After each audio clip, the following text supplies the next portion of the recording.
Sekarang kita beritahu sudah apa punca dia. Lagipun kamu tengok dia memang ada retak.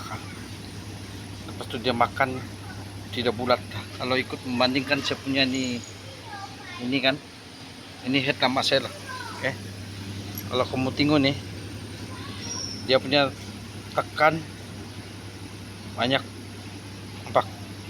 Jadi bila masuk, ini bulatan tidak cantik. Dia duduk ini bulatan tidak cantik, itulah dia bocor. Saya punya ada goyang juga. Ini head lama saya, tapi dia punya tidak berapa goyang. Nah, dia tidak berapa goyang. Oke. Kalau dia punya nih duduk saja, tengok. Kedudukan lebih kurang. Tengok.